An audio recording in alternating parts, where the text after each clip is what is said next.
Hello, and welcome to the featured digital library of the week. My name is Bernadette Taylor, and this is LIS 5472. The name of the library or digital library that I've chosen to review is called the Biodiversity Heritage Library, also known as the BHL. Its URL is biodiversitylibrary.org.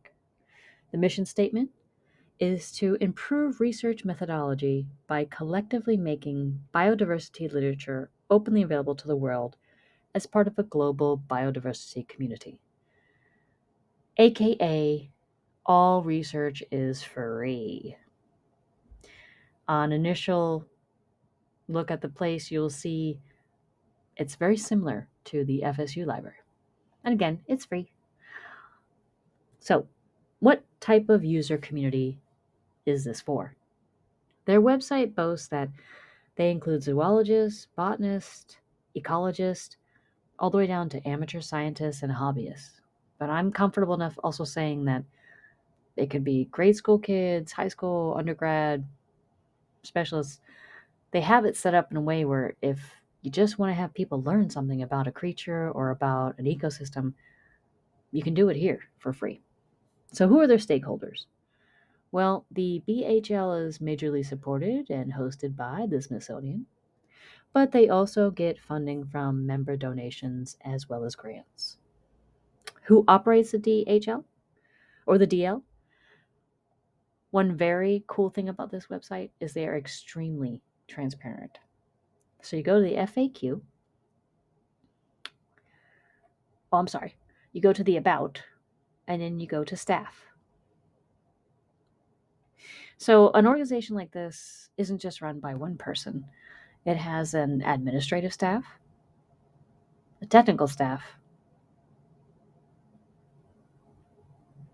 and a governing staff that oversees them. Is this sustainable? Is this type of digital library going to last forever? Forever? I don't know. But I will say this. I feel like since as we go further on in this, you'll see that they don't just accept information like Reddit from individual users. Their information is from other institutions of knowledge and other historical archival institutions. Nothing ever goes to them unless it's been completely vetted. Uh, I think as long as people are willing to work together and create a repository like this online for knowledge, I think yes, I think they will last for quite a while. Plus, the funding has been doing quite well, and it's not just government funding they're relying on. You can go into that and under BHL funding, you can see that they get a lot of donations from people, just other organizations, not necessarily schools, but just foundations. It's amazing. Okay. So we know that they operate with an administrative team, a governing team. So, what type of media is contained in the digital library? When you go back to the main page and you click the header here for that, let's say I'm going to look up ticks. To give you an example, I hate ticks, so I want to learn about how to avoid them. The type of media that's contained here comes in archival, computer, mixed, published, visual, as well as microform transcriptions and now photo streams through Flickr. They're really trying hard to get their information out there in an easy way, accessible to anybody. One caveat is this: they have you sort by language. If you choose English, that's fine. But say I found an article that's in French and I really would like to know the French article. It's not going to translate the French to English for you. It's going to be in French. So there is no translation option. That's my only issue with them. But otherwise, the fact that they can find me an article from 1446 about dealing with ticks on your dog in French is amazing to me. I already answered the fact that in the next 5 years, will they be sustainable? Yes. And they actually have a 5-year plan. They have a formal collection development policy And the first goal of the BHL for 2025 is to become the most comprehensive, reliable repository of data rich biodiversity literature and other original materials to support a response to global changes. I do feel like they're undertaking a huge task here, but I think they've got the ability to do it.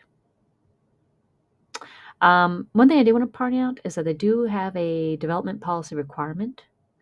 I thought it was pretty interesting where they have to be copyright. All materials submitted have to be copyright, meaning that materials selected for inclusion must fall into the public domain or be reviewed under a process of copyright determination.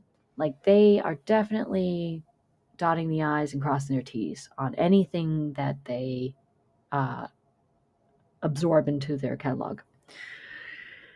So who can add objects to collection? Anybody can, but if you're an individual, more like institutions can. But if you're an individual, it's a little bit harder. You have to be the sole, as mentioned, sole copyright holder of the publication, and then go through a lot of paperwork in order to prove that. But again, that's just to protect themselves. Now, is the digital library part of a physical library? No, everything is scanned in. Everything comes from other institutions. There is no one physical location for the artifacts. There is for the information, but not the item itself. The access policy is that the BHO makes its metadata available for public use. Again, they are all about inclusion. What search engines are provided? As you can see, it is a single search engine and a very, as mentioned earlier, transparent FAQ that they really went into detail. You even have a search engine for the FAQ over here, guys. I mean, that's impressive. Where is the file stored? Most likely a server, but I'll be honest, I did not find out exactly where that was. And the interface techniques, um, as mentioned earlier, extremely user friendly. I mean, I feel like they have laid this out so well for anyone who does not have a scientific background and who wants to learn more about something biodiversity wise. Are there special security? I was not able to find that, or special research development problems for the digital library. I did not. Like I mentioned earlier, one of the major issues I found was just an issue of language. You cannot find a translated article if you're looking specifically for that. One thing is that they are heavily involved with social media.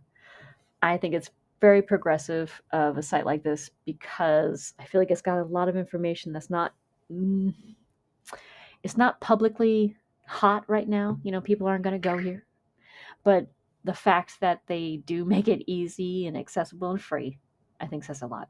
So I hope you get a chance to explore their online site and have some fun with it and look up weird stuff. Thank you.